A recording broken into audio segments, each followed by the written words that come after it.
ராதே கிருஷ்ணா. இன்று வைகுண்ட ஏகாதசி நன்னாள்.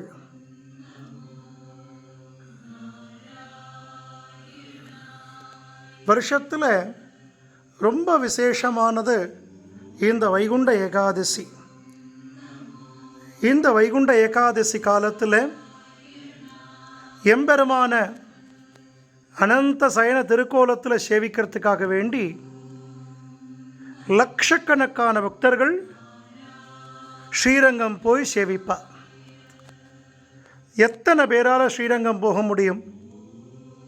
தென்னாங்கூர் க்ஷேத்திரத்தில் ரகுமாயி சமேத பாண்டுரங்க சுவாமி பக்தர்களுக்காக வேண்டி விசேஷ அலங்காரங்களில் அந்தந்த காலகட்டங்களில் எம்பெருமான் தேவர்களுக்கும் ரிஷிகளுக்கும் எப்படி அவதாரம் கொடுத்தாலோ அதே போல் இந்த தென்னாங்கூர் க்ஷேத்திரத்திலையும் நின்றிருக்கக்கூடிய பாண்டுரங்க சுவாமியே விதவிதமான அலங்காரத்தில் பக்தர்களுக்கு சேவை சாதிக்கிறார். அதில் ரொம்ப ஆச்சரியமான அலங்காரம் இந்த அனந்த சயன திருக்கோலம்.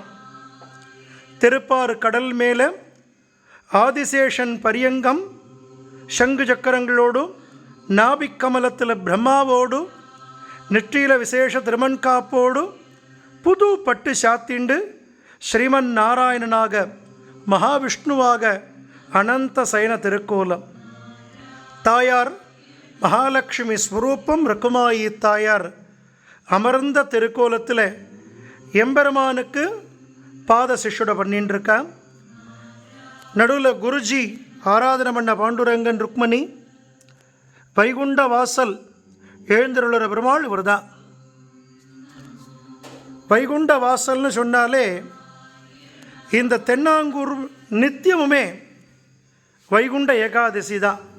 எப்படின்னு கேட்டீங்கன்னா, இந்த கர்ப்பகிரக துவாரத்தை வெள்ளியினால் வைகுண்ட வாசல் போல் குருஜி நமக்கு அமைச்சு கொடுத்துருக்கார்.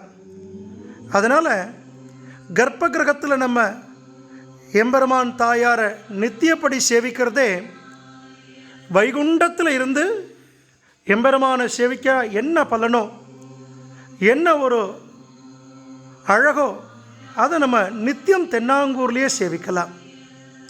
இன்று வைகுண்ட ஏகாதசி, பாண்டுரங்க சுவாமி அனந்த சயன திருக்கோலம்.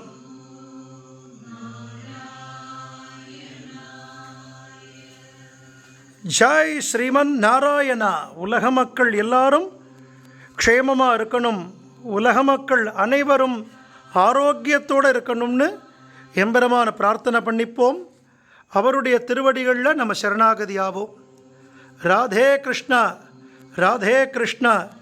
ஜாய் ஸ்ரீமன் நாராயணா.